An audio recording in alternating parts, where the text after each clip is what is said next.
Is the size and scale of Göbekli Tepe unique in Yes. comparison to the ones that are around it? Yes. So far, the ones that have been found, Göbekli Tepe is unique. And I think it's clear now that Göbekli Tepe itself was the end of a process, not the beginning of a process. It was something that marked. Here it is. Here's the images. Look at that. Wow. Yeah, there we are. That's Harappa. That's from the Indus Valley civilization, man between two felines. We are told that we know our history, but what if the story we've been taught is completely wrong? What if the earliest civilization wasn't in Mesopotamia, but in a field in Turkey? What if the people who built this ancient site were far more advanced than we ever imagined? Archaeologists unearthed 3 new exciting discoveries at Karahan Tepe and Göbekli Tepe in Turkey. The first, located at Göbekli Tepe, is a life-size statue of a wild boar, with clear evidence that it was painted based on the microscopic red, black, and white pigments still clinging to the stone after 11,000 years. The other 2 statues were unearthed at Karahan Tepe. The second statue depicts a vulture, and the third statue relates to another one of the ancient Turkey sites located at Sayburg. The Sayburg narrative relief carving depicts a male figure surrounded by wildlife, holding his phallus. The new statue at Karahan Tepe is 7.5 feet tall and depicts a sitting man also holding his phallus. The statue is remarkably preserved, with details like the rib cage still visible. While it's unclear what these carvings indicate, experts believe this may be a depiction of an ancestor from which these phallus-focused ancient peoples are descended. The story of Göbekli Tepe begins in a seemingly ordinary way, with a man going about his daily work in southeastern Turkey. It was October 1994, and a local farmer was plowing his field, a routine task he had performed countless times. As his plow passed over a particular spot, it struck something hard beneath the soil. He stopped and, with a curiosity born of decades spent working the land, went to investigate. Poking out of the ground was a strangely shaped stone, unlike any he had seen before. He began to brush away some of the surrounding dirt, and as he did, he started to realize that this wasn't just a single rock, it was part of a much larger, buried structure. Word of his discovery began to spread through the community and eventually reached the ears of the archaeological world. This is when the narrative of Göbekli Tepe truly began to take shape. The highly respected German archaeologist Klaus Schmidt arrived on the scene with his team, and what they found when they started to excavate was nothing short of astonishing.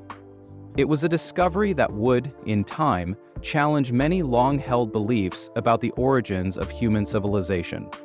The site, which translates to Potbelly Hill in Turkish, contained a series of massive circular enclosures, each one a testament to an incredible level of organization and engineering from a time period we previously thought was far too early for such accomplishments.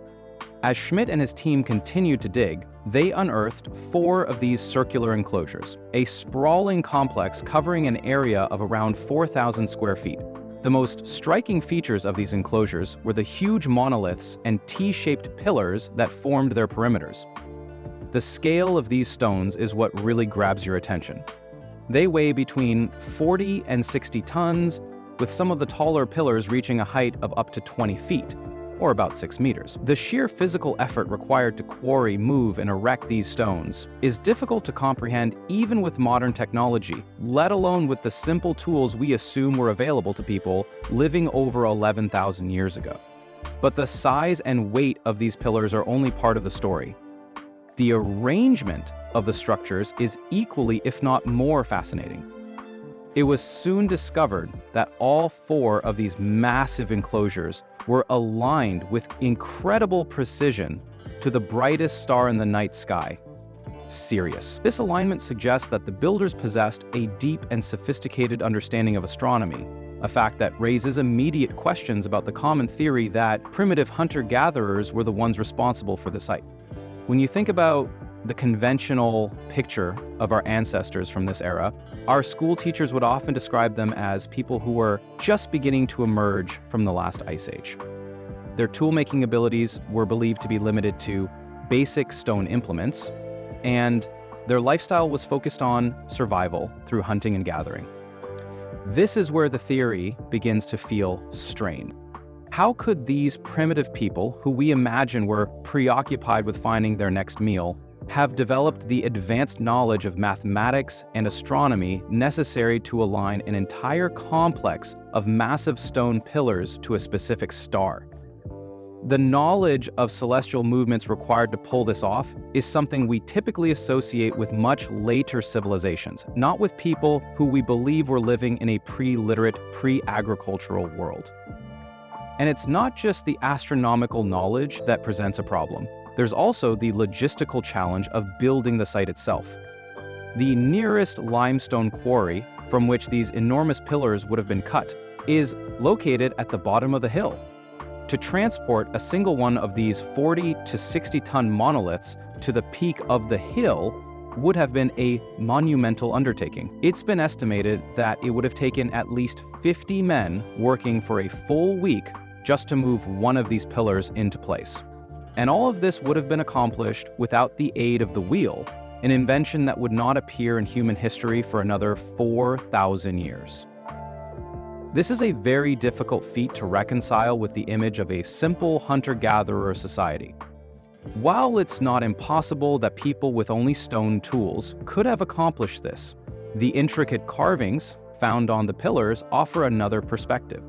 These carvings depict a wide array of animals: snakes, scorpions, vultures, and various other creatures, with a level of detail and artistry that suggests a highly developed culture.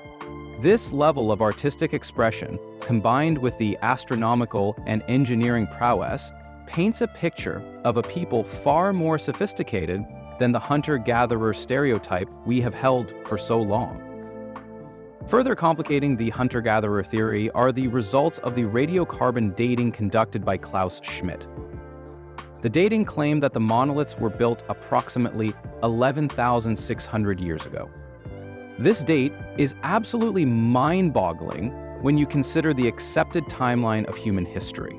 According to mainstream experts, the period following the last ice age saw hunter-gatherers begin to settle down, but farming was only discovered much later, and the first permanent settlements in ancient Mesopotamia didn't emerge until about 6,000 years after Göbekli Tepe was supposedly constructed. This makes the site a massive anomaly, a complex stone monument that predates the very idea of settled civilization. Some might argue that Göbekli Tepe itself could be the earliest evidence of a settled civilization, but even that idea doesn't quite hold up. There's a proposed theory that a site about 20 kilometers away from Potbelly Hill shows the first evidence of agriculture. But even that site is dated to 1,000 years after Göbekli Tepe was built. So we are left with a situation where the builders of this advanced, mathematically and astronomically aligned structure somehow didn't have the basic knowledge of how to farm a field. It just doesn't add up. The man who discovered and spent decades excavating the site, Klaus Schmidt, even admitted that he had no idea what Göbekli Tepe was used for. He was certain of one thing though: it was not a domestic settlement. There are no signs of hearths, domestic refuse, or other indicators of a permanent population living at the site. This leads to the conclusion that it was likely a ceremonial or religious place, a temple or a gathering site. This too is a radical idea, as it suggests that religion and monumental architecture emerged thousands of years before the first cities and towns. The hunter-gatherer theory, while still the mainstream view, struggles to account for all of these inconsistencies and raises more questions than it answers. The complexity of the site, its alignment to the stars, and its very early date make it a puzzle that has yet to be fully solved. The very existence of Göbekli Tepe forces us to reconsider what we thought we knew about the capabilities of our distant ancestors.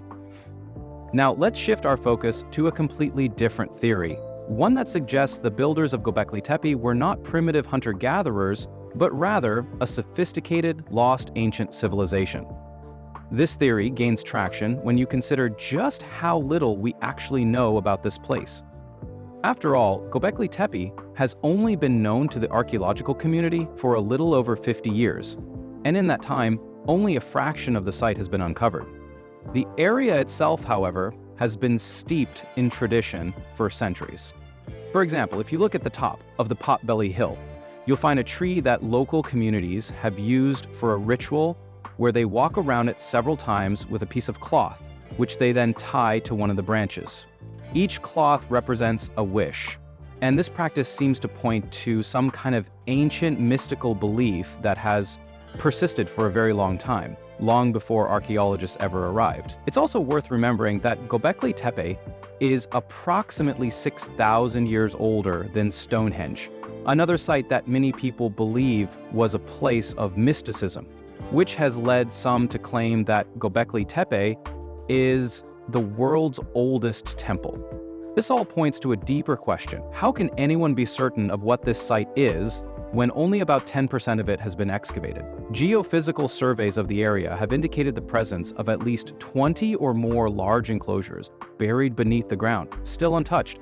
Can you imagine that? 90% of the entire monument is still underground, and yet there haven't been any significant advancements in archaeological digs since around 2014.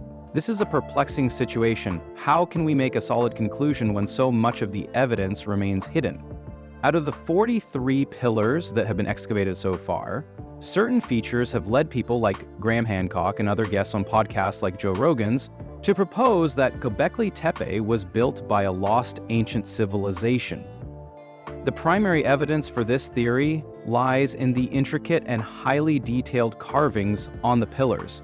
The mainstream academic belief is that hunter-gatherers, while they could produce interesting cave art, would have found the creation of megalithic structures with a solar calendar far too advanced for their capabilities. This is where the lost civilization theory really starts to make sense for some people. For those who question the intelligence of our ancient ancestors, these carvings present a real puzzle. One of the most talked about examples is the artwork on Pillar 43.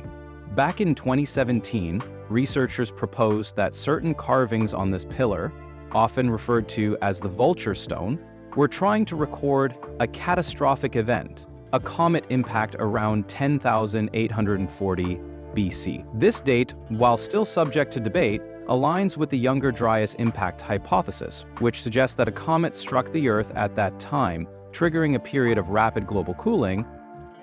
And, the carvings on the pillar show a collection of animal symbols, including a vulture, a scorpion, and what some interpret as a headless man, which they suggest represents death.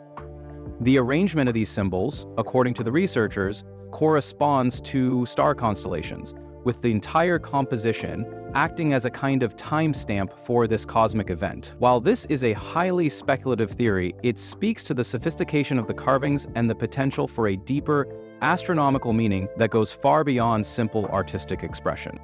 Another fascinating piece of evidence supporting this theory is the observation that the most advanced and intricate carvings are actually on the oldest pillars at the site. Archaeologists realized that different enclosures were built at different times, and they claim that the newest ones are around 10,500 years old, suggesting the site was used for a period of about 1,000 years. This means that the builder's skills and artistic abilities actually declined over time. The earlier, older pillars show a level of complexity and detail that the later ones lack. This is the opposite of what you would expect from a society that is developing and improving. If a primitive society was building Göbekli Tepe, you would anticipate that their skills would get better with practice, but the evidence suggests a loss of skill or knowledge over time. This leads people like Graham Hancock to speculate that the builders were not an emerging society, but were perhaps the last vestiges of a civilization that had already mastered its craft, a civilization that was eventually lost to history, leaving behind a fading tradition. This idea of a lost civilization becomes even more compelling when you consider the dating of the site. According to the mainstream dating system, the intricate carvings at Göbekli Tepe were made roughly 6,000 years before the invention of writing in ancient Mesopotamia. This is a massive gap in the historical timeline. It implies that these people possessed a highly advanced form of symbolic communication and a wealth of knowledge, particularly in astronomy, that was somehow lost and had to be reinvented thousands of years later.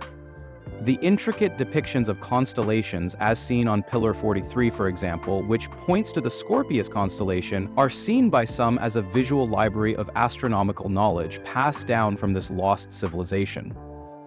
If you place the carvings onto a star map, with the sun of the vulture's wings aligned with our sun in the night sky, you can see how all the other constellations seem to fall into place with incredible precision. This is the kind of evidence that makes it very hard to dismiss the lost civilization theory entirely. So, is there any other evidence to support this claim? The very existence of these complex carvings with their astronomical precision suggests a form of knowledge that we just don't have a record of from this time period. It's almost as if a brilliant civilization existed, passed on its cultural and technological genes to the people in the region, and then vanished, leaving behind only these monuments as a memorial. The fact that the most complex carvings are found on the oldest pillars points to a golden age of knowledge that was then gradually forgotten. The builders who came later and added to the site simply couldn't replicate the mastery of their predecessors. This isn't a theory that's just a leap of faith, it's a conclusion that's drawn from observing the physical evidence at the site itself. The skill required to create something like the intricate carvings, using what we assume were very basic stone tools, is mind-boggling. When people argue that these carvings were made by using harder stones to pound away at the softer limestone pillars, it's difficult for some to believe that such a fine and detailed result could be achieved. The smoothness of the surfaces and the intricacy of the animal figures challenge the idea that this was done with brute force. The theory of a lost civilization is a compelling one because it provides a possible explanation for all the things the mainstream theory can't quite account for. The advanced astronomical knowledge, the engineering required to move the megaliths, the high level of artistic skill, and the perplexing decline of that skill over time. It suggests that a more advanced culture existed before the accepted timeline of civilization began, a culture that was able to build monuments on a scale that wasn't seen again for thousands of years. This theory doesn't just fill in the gaps, it proposes a new, more complex narrative for human history, one where a great deal of knowledge was simply forgotten and had to be relearned over millennia. For many, this offers a more satisfying explanation for the existence of Göbekli Tepe than the idea that a simple hunter-gatherer society, against all odds, managed to build one of the most sophisticated structures on Earth. And now for a theory that takes us far beyond conventional archaeology and into the realm of ancient myths and legends. This is the idea that Göbekli Tepe was built not by humans, but by giants, or, as they are sometimes referred to, the Watchers.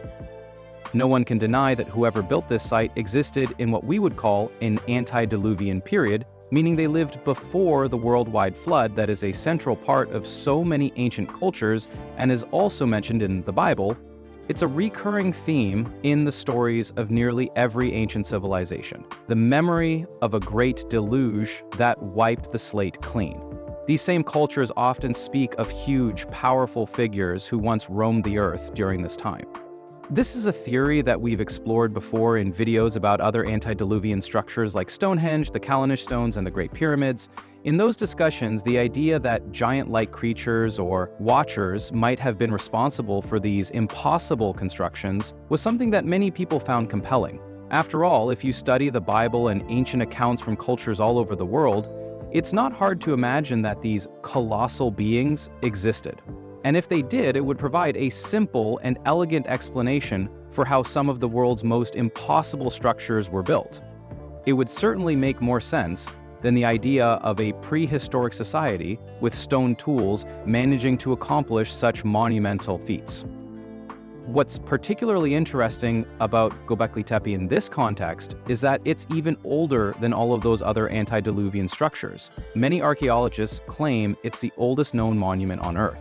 So if there's a mystery surrounding the construction of Stonehenge or the pyramids, how much more mystery must surround a site that is thousands of years older and, in some ways, even more massive? This brings us to the core question of this theory. Why do people believe that giants built it. A popular idea among some archaeologists is that Göbekli Tepe was deliberately built and then purposefully buried. The reason for its burial remains one of the site's biggest mysteries. Some people who subscribe to the giants theory believe that these beings were responsible for burying it, possibly to preserve the site or perhaps to hide something that was on it. Some even speculate that Göbekli Tepe was used for some form of idol worship or rituals. This idea connects to various folk tales found around the world. For instance, there's a story about the Callanish stones on the Isle of Lewis, which says that the stones were once giants who refused to accept Christianity and were turned to stone as a punishment. While this is obviously folklore and not to be taken literally, a similar folktale is told about the large T-shaped pillars at Göbekli Tepe, suggesting they were once human deities. I don't believe this is literally true, but it's interesting how these stories might be a folk memory of a time when beings of immense size walked the earth.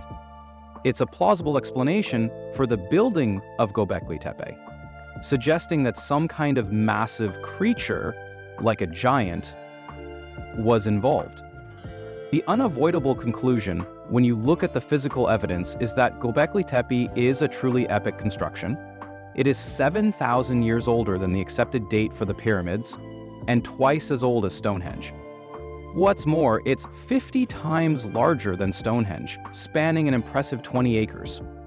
If there's mystery around Stonehenge, which is a much smaller and newer site, imagine the mystery surrounding Potbelly Hill. And it's not just the visible part of the site that is so impressive. The geophysical surveys have revealed that the site contains at least 20 huge circular enclosures, and as we know, only 4 of them have been uncovered. An estimated 200 T-shaped limestone pillars remain buried underground. These pillars are calculated to be 20 feet tall, and some of the fallen ones weigh as much as 50 metric tons. When you take all of this into account, the size, the weight, the sheer number of pillars, and the fact that it was all done without a wheel or any kind of modern machinery, it becomes incredibly difficult to believe that this was the work of primitive humans. The knowledge of mathematics, the precision of the astronomical alignments, and the organizational skills needed for such a massive project all point to an intelligence and a capability far beyond what we typically associate with this time period. Could it be that the builders needed something else to help them? Something supernatural, or at least something much larger and stronger than a human? The Bible and other ancient texts talk about these kinds of creatures. It's a question that needs to be asked, even if the answer is far from what we are commonly taught in school. The giant theory offers a straightforward, if radical, explanation. If giants, who are mentioned in the Bible and countless ancient legends, existed, then the construction of these immense monuments makes perfect sense. They would have had the strength to quarry and move the stones, and they would have had the knowledge and intelligence to plan and build a structure with astronomical precision. This theory takes a lot of the mystery out of the how and moves the focus to the who. It provides an answer to the fundamental question of how a society without even the most basic technologies could have built something so sophisticated and on such a grand scale. While it may seem like a far-fetched idea, when you stand at Göbekli Tepe and try to imagine a group of primitive humans accomplishing this, the theory that some kind of supernatural or superhuman creature was involved doesn't seem quite so impossible anymore. It's a way of untangling a very complicated puzzle, and it's an explanation that is supported by the sheer scale of the project itself. This is why many people who look at the evidence with an open mind, whether they believe in the biblical account or not, find themselves considering the possibility that something other than modern humans were the architects of this incredible ancient site. It challenges our entire understanding of prehistory and suggests that there is a lot more to our past than we have ever been taught.